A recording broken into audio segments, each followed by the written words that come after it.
Good day and welcome to SCO BRICS Insight, where we bring you the latest news, information and analysis on what's going on within the world of the Shanghai Cooperation and the BRICS Plus.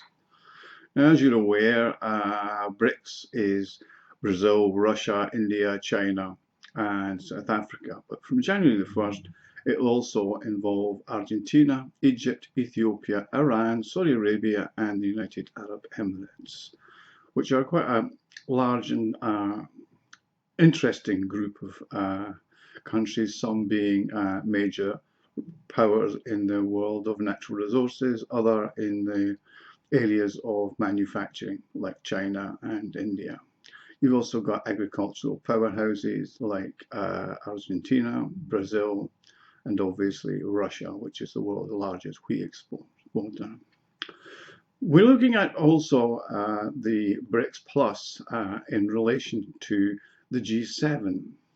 Now, the G7 is a grouping that is basically an American idea that's been in existence since the 1990s, when it was called the Great Seven.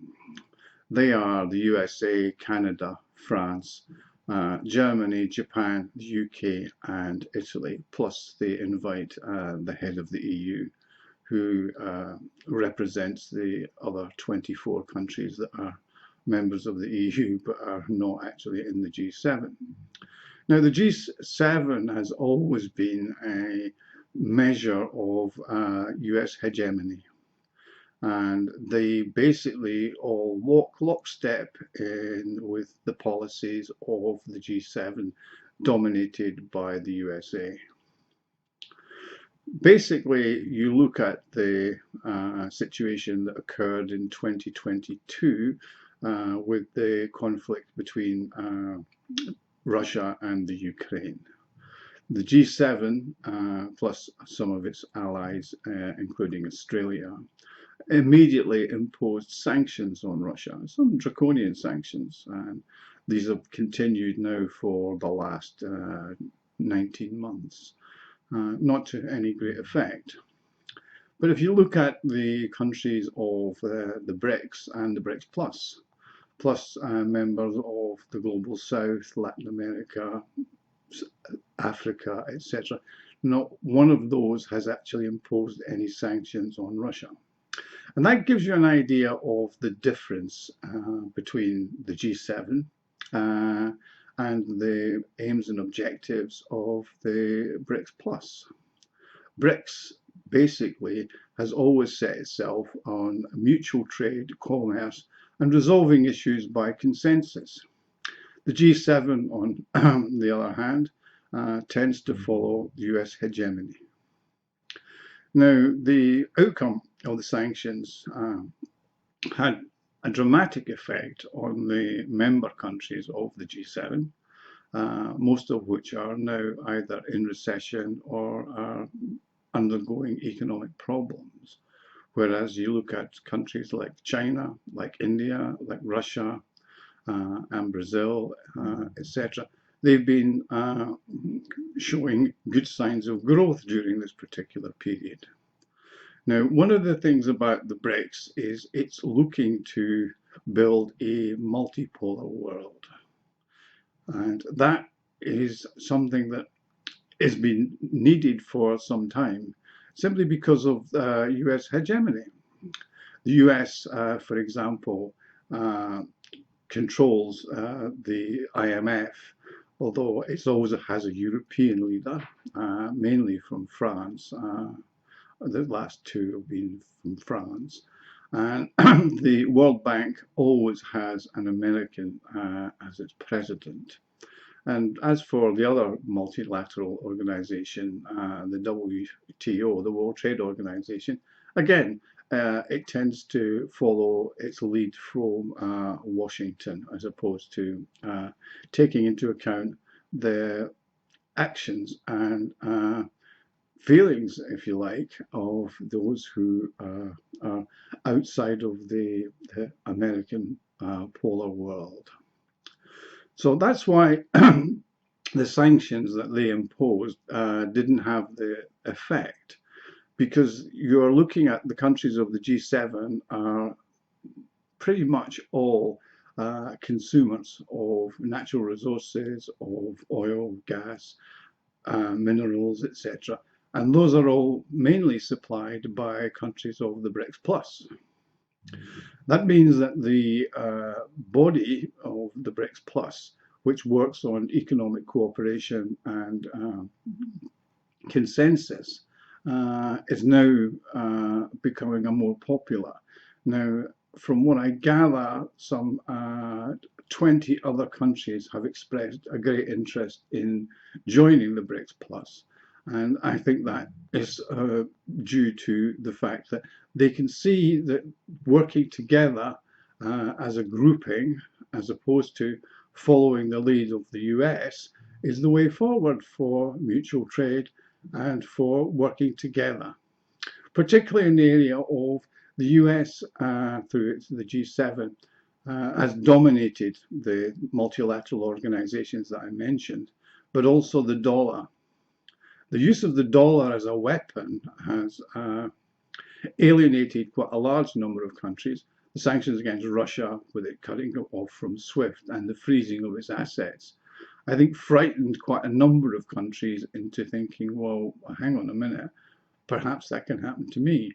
Countries like Saudi Arabia, the United Arab Emirates, etc., who used to hold large volumes of US Treasury bonds, have been minimizing their holdings of those, and have also started to do trade with other countries in their own currencies. I mean, for example, India trades with Russia using the United Arab Emirates dirham. Saudi Arabia trades with Russia in a variety of different currencies, from the ruble to the dirham to its own currency. So you can see that while it may have seemed to the US a very good idea to cut people off from the dollar using sanctions, it's actually come back and hit them pretty hard. Now, the world is changing, as we can see, and will continue to change, and the BRICS will continue to be a force for good, while the G7 and the EU, which is another major organization, is following its path downwards with most of its economies, including its major powerhouse, Germany, now in recession. Germany used to be one of the largest trading partners with Russia, for example, and that is gone. Particularly hurt Germany with the amount of natural resources that it had to turn away. The whole German economy was built, the new economy after German unification, was actually built on cheap Russian pipeline gas. Now that has gone, and they now have to rely on LNG from the US, Qatar, or wherever that they can find. And the cost of the gas is more than 3 times the cost even now, when gas prices are much lower. Now, if you take that from a US perspective, you're looking at about $2.50 per British thermal unit in the US domestic market, and the Europeans are paying some $50 per British thermal unit in Europe for LNG, simply because LNG has to be chilled, placed onto tankers, sent abroad, and then regasified again at the destination.